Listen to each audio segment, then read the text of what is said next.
हे guys, welcome back to new blog. नवीन ब्लॉगमध्ये तुमचं स्वागत आहे. तर आपण आपल्या शेतामध्ये आलोय आणि डेली ज्या ॲक्टिव्हिटी असतात त्या सुरू झालेल्या आहेत. तर त्यांचा थोडा आढावा घेऊया आणि सीताफळावर माहिती घेण्याआधी थोडं जे बाकीचे क्रॉप्स आहेत आपले त्याच्यावरचा थोडा आढावा घेऊ आपण आणि जाऊन व्हिजिट देऊया आपल्या ज्या प्लॉटला जो आपण उन्हाळी कांदा पेरला होता. आणि जे आपली द्राक्षाची बाग आहे, पहिला प्लॉट असेल, दुसरा प्लॉट असेल, तसंच आपल्या आंब्याची बाग असेल आणि त्याच्यामध्ये आंतरपीक म्हणून केलेला आपण हरभरा असेल, त्याचा थोडा आपण आढावा घेऊया आणि त्याच्यानंतर मग आपण सीताफळावरती थोडी माहिती घेऊया.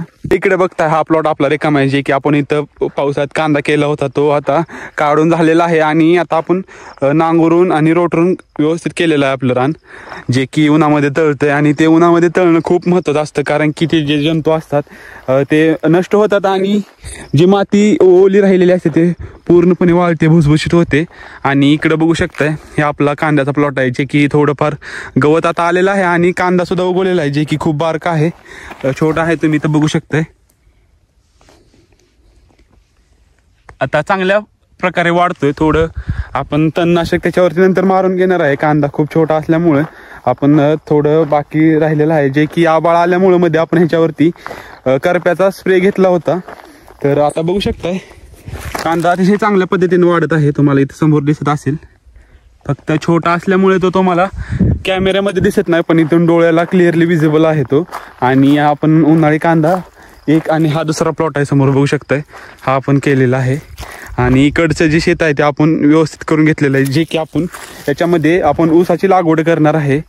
खूप वर्षानंतर आपल्या शेतामध्ये ऊसाचं कमबॅक होत आहे, कारण की जेव्हा आपण शेती स्टार्ट केली होती तेव्हा आपण टोटली ऊस करत होतो, पण थोडं दुष्काळाचं सावट आणि पाण्याच्या प्रॉब्लेममुळं आपण ऊस पीक थांबवलं होतं आणि त्यानंतर फळबागाकडे वळालो आहे.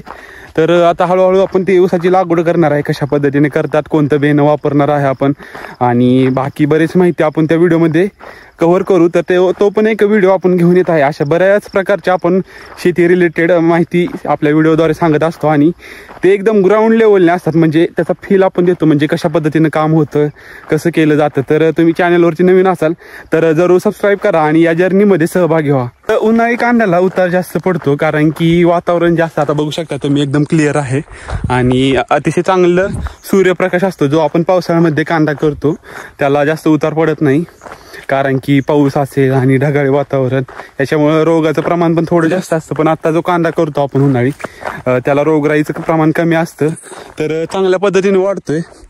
थोडंसं मोठं झाल्यानंतर तुम्हाला तो क्लिअरली विजिबल होईल, कारण की आता कॅमेऱ्यामध्ये तो क्लिअरली विजिबल नाही आहे, डोळ्याला व्यवस्थित प्रकारे दिसतोय. आणि मग त्याला उतार पण जास्त पडतो आणि आपण पुन्हा फुरसिंगी हे बी वापरलेलं आहे कांद्याचं. हा जो आपण कांदा हार्वेस्ट करतो तो उन्हाळ्याच्या टाईमला येतो आणि त्याच्या वेळेस जास्त मार्केट नसतं, तर हा कांदा आपण स्टोअर करून ठेवायचा. जेव्हा कांद्याला मार्केट येईल मग त्याच्यानंतर आपण स्टोअर केलेला कांदा असेल तो मार्केटला विकायला काढायचा, कारण की अशानंच आपल्याला थोडंफार प्रॉफिट राहू शकतो. जर हार्वेस्ट केल्यानंतर लगेच आपण विकायला काढला भाव नसेल तर जास्त प्रॉफिट राहणार नाही. त्यासाठी स्टोअर कशा पद्धतीनं आपण करू शकतो ह्याचे वेगवेगळे प्रकार पाहिले पाहिजे, कारण की ते सध्या खूप गरजेचं आहे.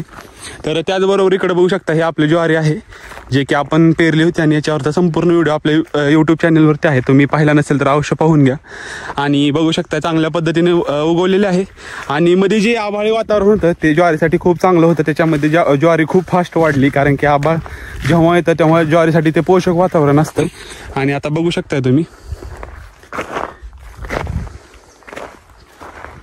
आणि याच्यानंतर इथून बाहेर येतो जो कोंब असतो त्याला ज्वारी लागते. ती ज्वारी मग थोड्या दिवसात जेव्हा म्हणजे मीडियम वाळलेली असते ज्वारी तेव्हा आपण हुरडा करतो.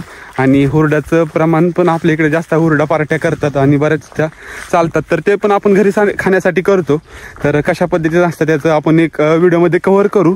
आणि आता ते चांगल्या पद्धतीने वाढलेली आहे आपली ज्वारी.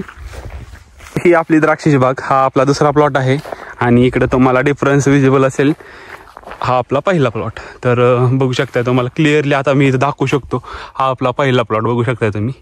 आणि इकडे बघू शकता हा दुसरा प्लॉट, जे की घड एकदम छोटेसे आहे त्याचे.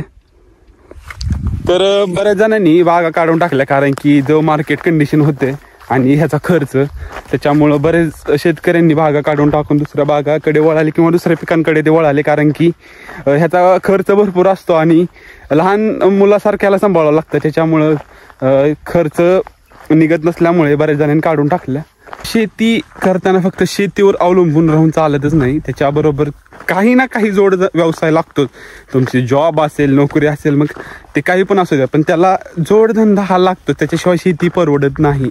त्याच्यामुळं जे शेती करतायत त्यांनी साईड बिझनेस काहीतरी ठेवा, काही पण असू द्या. उत्पन्नाचे अनेक मार्ग तयार करा, त्याशिवाय शेती नाही परवडणार. कारण की आता बघताय तुम्ही, जर तुम्ही एक पीक पद्धत वापरत असाल तर कधीच परवडणार नाही. कारण की समजा तुम्ही आता एक्झाम्पल इकडे बघू शकता, ही आंब्याची बाग आहे आपली, तर तुम्ही फक्त आंबाच पिकवताय आणि बाय चान्स आंब्याला रेट राहीलच. जर एखाद्या वर्षी नाही राहिला तर तुम्ही लॉसमध्ये जाल. आणि एक पीक पद्धत असल्यामुळे आपल्याला दुसरं काही चान्स नसणार उत्पन्न काढायचा. मग डिरेक्टली आपल्याला दुसऱ्या वर्षी वाट बघावं लागणार उत्पन्नाची, आणि तोपर्यंत मग ते बाकीचा खर्च असेल ते कसा भागवायचा.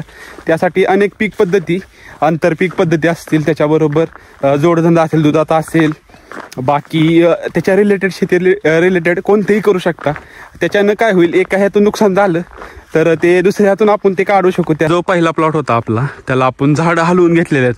तर झाडं कशा पद्धतीने हलवतात तिकडे बघू शकता. आता तुम्ही हे आता 2 वॉलनंड आहेत, म्हणजे त्याच्यात 2 फांदे इकडे इकडे गेलेले आहेत. तर ह्या अशा पद्धतीने हलवतो आपण.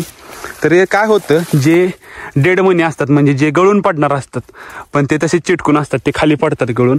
आणि ह्याच्यानं काय होतं माहिती का, हे जे घड असतात ते पातळ होतात, दाट होत नाही. दाट झाल्यानं काय होतं, नंतर घड वाढण्यासाठी अडचण होते. त्यासाठी आपल्याला थिनिंग करावं लागते. थिनिंग म्हणजे काय, घड जे मनी असतात ते आपण कमी करतो, ज्याच्यानं घड सुटसुटीत होतं आणि त्याची वाढ चांगल्या पद्धतीने होते. तर त्याची पहिली बेसिक पद्धत होती झाड हलवून घेणं. ज्यानं काय होतं, जे झाडावरचे मनी आहेत सध्या फ्लॉवरिंग स्टेजमधून बाहेर पडलेले, ते खाली गळून पडतात. तर ते आपण करून घेतलेलं आहे. त्याच्यानंतर थिनिंग आपल्याला करून घ्यायची. जर मार्केटिंग आपण करत असू तर थिनिंग ही खूप महत्त्वाची आहे. कारण की जर तुमचे घड दाट असतील, म्हणजे त्याच्या मनाची संख्या जास्त असेल, तर त्याची साईज व्यवस्थित होत नाही. त्याच्यामुळं घड पण आपण झाडावरती मोजूनच ठेवायचे, आणि त्याची थिनिंग, ती बाकीची प्रोसेस असेल ते योग्य पद्धतीने केली तर घड पण दिसायला चांगला दिसतो, आणि त्याचं वेट आहे ते पण चांगलं होतं. तर आता बघू आपण, चालू आपली त्याप्रमाणे प्रोसेस. तर समोर हे आपले द्राक्षाचा प्लॉट आहे, आणि त्या शेजारी आपला आंब्याचा प्लॉट आहे. तर हा पूर्णपणे ऑर्गॅनिक आहे, आणि साधारणतः 2 वर्षाला कंप्लीट होतील आता. तर यावर्षी आपण जर ह्याला म्हणजे मोहर लागला तर तो आपण धरणार आहे. त्याच्या कॅपॅसिटीनुसार आपण ते झाडाला आंबे ठेवणार आहे. बघू शकता हे समोर. तर साईज पण आता, आणि बुडाची साईज तुम्ही बघू शकता चांगली झालेली आहे, जे की खूप महत्त्वाचे असते. आणि ह्याला आपण ऑर्गॅनिक म्हणजे स्लरी असेल, शेणखत असेल, भरपूर वापरतो. बाकी दुसरं काही वापरलेलं नाही सध्या, आणि इथून पुढे पण आपण वापरणार नाही. तर झाडं आता चांगली झालेले आहेत.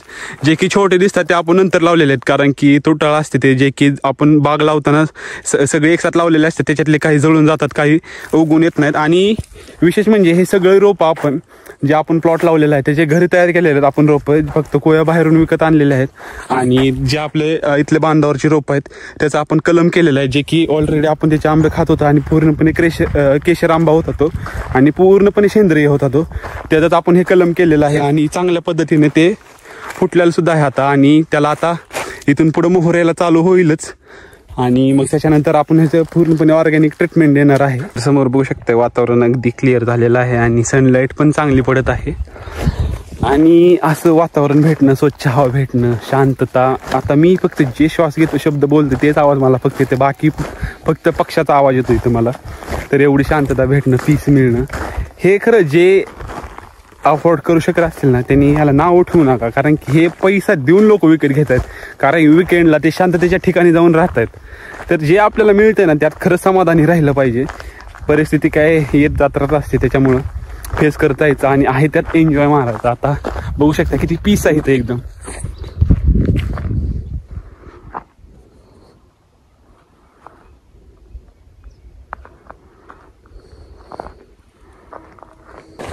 तर मित्रांनो, आपण आपल्या सीताफळाच्या प्लॉटमध्ये आलोय, जे की बाकीच्या पिकांचा आपण आढावा घेतला, आणि त्याच्यानंतर आपण सीताफळाच्या प्लॉटमध्ये आलोय.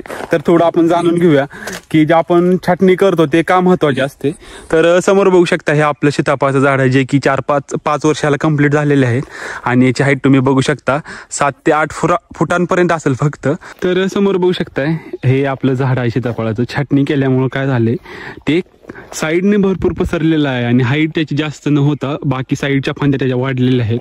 आणि तुम्ही बघू शकता इथं फांद्यांचं प्रमाण पण वाढलेलं आहे. आणि याचा फायदा काय होतो, हाईट कमी राहते आणि फळ तोडण्यासाठी आपल्याला व्यवस्थित येतं आणि जी फळाची साईज आहे ती व्यवस्थित राहते छाटणी केल्यामुळं. आणि छाटणी जर केली नाही तर काय होतं मी तुम्हाला दाखवतो. Just 1 minute. इकडे बघू शकताय हे एक सीताफळाचं झाड आहे जे की बांधावरती आलेलं आहे. याला आपण कोणत्याही प्रकारची छाटणी केलेली नाही, तर याची हाईट तुम्ही बघू शकता कुठपर्यंत गेलेली आहे. आणि हे जर आपण असंच ठेवलं विदाऊट छाटणी करता तर याचा तोटा असा होतो की हे जे फळं असतात ते भरपूर लागतात झाडावरती आणि त्याच्यामुळं काय होतं, जे फळाची साईज आहे ते आपण कंट्रोल करू शकत नाही. ते छोटी मोठी किती पण होते, म्हणजे फळं किती पण राहिले. आता द्राक्षाची छाटणी तुम्ही बघितली असेल, आपण प्रत्येक फांदीवरती 2च घट ठेवलेले आहेत. का ठेवलेले आहेत तर त्याची साईज चांगली व्हावी. तसं सीताफळाचं पण आहे. जर आपण छाटणी याची केली तर फळं पण कमी लागतील आणि त्याची क्वालिटी आहे ती पण सुधारेल. क्वांटिटीवर लक्ष देण्यापेक्षा आपण क्वालिटीवर लक्ष दिलं तर ते फळ मार्केट पण चांगलं भेटेल. त्यासाठी छाटणी ही खूप महत्त्वाची असते. आता छाटणी केल्यामुळे ह्याची हाईट पण कमी राहिलेली आहे. हे बघू शकता छाटणी केलेलं झाड आहे आणि ते समोर तुम्हाला विदाऊट छाटणी केलेलं आहे, जे की बघू शकता आता बदामाच्या झाडाच्या हाईटला गेलेलं आहे. आणि त्याचे फळ तोडण्यासाठी पण आपल्याला प्रॉब्लेम खूप झाला असता आणि बाकी बरेच प्रॉब्लेम आहेत. तर आपण त्याच्यासाठी छाटणी करणं खूप महत्त्वाचं आहे. तर समोर बघू शकताय लास्ट टाइम आपण इथून कट घेतलेला आहे, तुम्हाला क्लिअरली विजिबल असेल. इथं बघू शकता तुम्ही, इथं आपण कट घेतला होता आणि त्याच्यानंतर आता 4-5 इंच असं वरती सोडून आता इथून आपण कट घेणार आहे नेक्स्ट इयरला, जेणेकरून जे फांद्या ती व्यवस्थित प्रकारे वाढले पाहिजे आणि चारही बाजूंनी झाड योग्य पद्धतीने वाढलं पाहिजे. एका साईडला जास्त वाढवून चालणार नाही, कारण की त्याचं शेप आपल्याला योग्य ठेवायचं आहे. बघू शकता आता प्रत्येक झाड तुम्ही बघू शकता किती चांगल्या शेपमध्ये आहे आणि हाईट पण त्याची एकसारखी आहे. त्यासाठी छाटणी आपण करतो. आणि आता बघू शकता असं एका दुसरं फळ राहिलेलं आहे पाठीमागं, जे की आपण काढून घेतो. 1 टनभर माल अजून निघेल आपल्या सीताफळाला आणि छाटणी केल्यामुळे त्याची हाईट पण मेंटेन राहिलेली आहे. आणि खाली आपण जमिनीपासून 1 मीटरवरती एक पण फांदी ठेवलेली नाही. बघू शकता टोटली आपण कट करून घेतलेल्या आहेत त्या. कोणत्या पण झाडास तुम्ही पाहू शकता. काही समोर बघू शकता आपला सीताफळाचा प्लॉट आहे, जे की ह्याची हाईट असेल सर्वांची सारखी तुम्हाला दिसत असेल आणि त्याचबरोबर त्याचा जो शेप आहे तो पण एकदम सारखा आहे सगळ्यांचा. हे कशामुळे पॉसिबल झालं आपल्याला तर छाटणीमुळं. छाटणी खूप महत्त्वाची असते. तर छाटणी केल्यानंतर साईज, फळाची साईज असेल, झाडाचे हे सगळं मेंटेन राहतं. तर आपलं या वर्षीचं हार्वेस्टिंग आता कंप्लीट झालेलं आहे. साधारणतः 1 तोडा होईल इथले, 1 टनभर माल निघेल. तर ते झाल्यानंतर आपण काय करणार तर 1 महिनाभर याला पाणी आणि खत देणार आणि त्याच्यानंतर पूर्णपणे 4 ते 5 महिने आपण पाणी टोटली याचं बंद करून टाकणार. तानावरती बाग ठेवायची, म्हणजे पाणी सोडायचं ना आपल्याला. पूर्णपणे ह्याला ताण बसला पाहिजे. जे स्टोरेज आहे आपलं ते साठून राहिलं पाहिजे, स्टोरेज बाहेर नाही गेलं पाहिजे. त्यासाठी आपण याला पूर्णपणे आपल्या पुढची छाटणी होईपर्यंत वर्षाची तिथपर्यंत आपण याला 1 थेंब पाणी सोडत नाही. पण नंतर जेव्हा आपण मे एंडिंग ते जूनच्या दरम्यान छाटणी घेणार त्याच्या वेळेस मग त्याचं शेड्यूल आहे ते चालू होतं. छाटणी केल्यानंतर मग प्रॉपर त्याला पाणी असेल, सेंद्रिय खत असेल, स्लरी असेल. आपण स्लरीचा जास्त वापर करतो, कारण तुम्ही जर स्लरी वापरली तर बाकीचे जे खत आहेत ते तुम्हाला खूप कमी प्रमाणात वापरावं लागतील. लास्ट टाइम जे फळं आपली खाली पडली होती आभाळ आल्यामुळं खूप प्रमाणात सीताफळ आपलं पिकलं होतं आणि ते खाली पडलं होतं, तर ते आपण क्लीन करून घेतलं होतं. पण त्याच्यानंतर पण काही पडलेले आहेत. तर बघू शकता हे कशा पद्धतीने खराब झालेले आहेत आणि याच्यावर जे चिल्ट बसतात तेच पुन्हा आपलं जे वरती सीताफळ असतं त्याच्यावरती जाऊन बसतात. त्याच्यामुळे आपण ते बाग क्लीन केली होती. तर आता हार्वेस्टिंग झाल्यामुळे ते खाली पडलेले आहेत आणि ते आपण नंतर थोड्या दिवसात क्लीन करून घेऊच, कारण की झाडाला आपल्या कोणत्याही पिकडे नाही झालं पाहिजे. तर कोणतीही बाग असू द्या, कोणतंही क्षेत्र असू द्या, तुम्ही त्याच्यामध्ये तुम्ही मनापासून सगळं केलं ना तर आपल्याला ते यश मिळतंच. 1 दिवस लेट मिळेल पण ते नक्कीच मिळतं. त्यामुळे त्यात करत राहिलं पाहिजे. तर आपण आपल्या लर्निंग स्टेजमध्ये आहे आणि खूप साऱ्या आपण नवीन रोज नवीन गोष्टी शिकतोय आणि आपल्या शेतामध्ये रोज नवीन काहीतरी टास्क असतं. तर आपल्याला हे थोडं आता वेगळ्या पद्धतीने करायचं आहे, पण जे बेसिक असतं ते आपल्याला शिकलंच पाहिजे. त्यासाठी आपण सध्या लर्निंग स्टेजमध्ये आहे आणि त्यानंतर हळूहळू गोष्टी आपण प्रॅक्टिकली करणारच आहे. आणि त्या करताना आपण एकदम मनापासून करणार आहे, आनंद घेऊन करणार आहे. किती ताण पडला काय झालं तर त्याला आपण एक्सक्यूज करायचं नाही, कारण की त्याला गिव्हअप करून चालणार नाही. त्याला आपल्याला फेस करायचं आणि ते एन्जॉय करत आपल्याला सर्व गोष्टी करायच्या. तर त्या आपण हळूहळू करणार आहे. त्यासाठी तुम्ही चॅनलला नवीन असाल तर जरूर सबस्क्राईब करा आणि या जर्नीमध्ये सहभाग घ्या. तसेच आपला व्हॉट्सअपवरती ग्रुप आहे, त्याची लिंक डिस्क्रिप्शनमध्ये आहे. त्याच्यावरती तुम्ही जॉईन होऊ शकता आणि तुमचे काही सजेशन असतील, बाकी काही क्वेश्चन असतील तर त्याच्यावर तुम्ही अवश्य विचारू शकता. आपला व्हिडिओ आहे ते बऱ्याच ठिकाणी बघितलं जातोय, देशामध्ये बऱ्याच राज्यामध्ये बघितलं जातोय, कारण की आपल्याला इन्साईट जास्त त्याच्यामध्ये समजतं. तर मला DM आलं डायरेक्टली की तुम्ही जे बनवता ते थोडं वेगळ्या लँग्वेजमध्ये बनवा, हिंदीमध्ये बनवा, कारण की ते बऱ्याचशा लोकांना समजलं जाईल. तर हळूहळू आपण ते चेंज करू, कारण की आपलं जे चॅनल आहे ते टोटली मराठी आहे. याच्यामध्ये आपण दुसऱ्या कोणत्याही लँग्वेजमध्ये आपण हे करत नाही, कंटेंट बनवत नाही. तर आय विल ट्राय दुसऱ्या लँग्वेजमध्ये बनवायचा.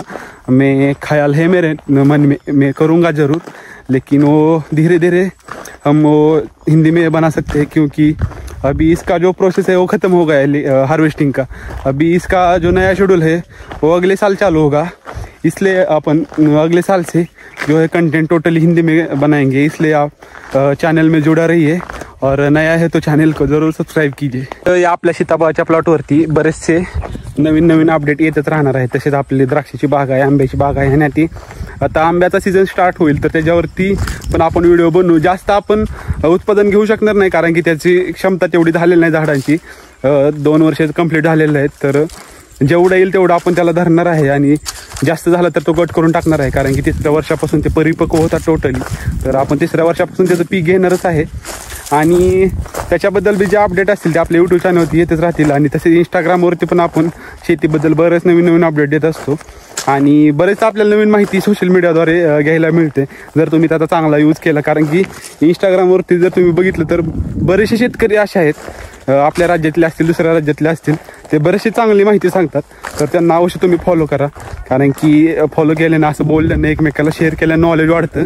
आणि आपल्याला जे माहिती आहे ते दुसऱ्याला शेअर केलं पाहिजे, कारण की असंच एकमेकांना आपण सहकार्य केलं तर आपण एकमेकांना घेऊन पुढे जाऊ. तर गाईज ॲज युजल समोर बघू शकता आपले जे जनावर आहेत, देशी गाई असतील, म्हशी असतील, त्यांचा फिडिंग टाईम झालेला आहे, जे की ते सकाळी जातात आणि मग 4 वाजला की ते रिटर्न त्यांच्या गोट्यामध्ये येतात. आणि दिवसभर त्या मोकळ्या फिरतात, वेगवेगळ्या प्रकारचा चारा खातात. त्याच्यामुळे त्यांची तब्येत पण चांगली राहते आणि दुधाची क्वालिटी ते पण सुधारते. आणि त्याचं दूध आपण टोटली घरी खाण्यासाठी वापरतो सध्या, जे की प्युअर देशी गाईचं आहे. त्याच्यामध्ये आपण एक थेंबसुद्धा पाणी मिसळत नाही.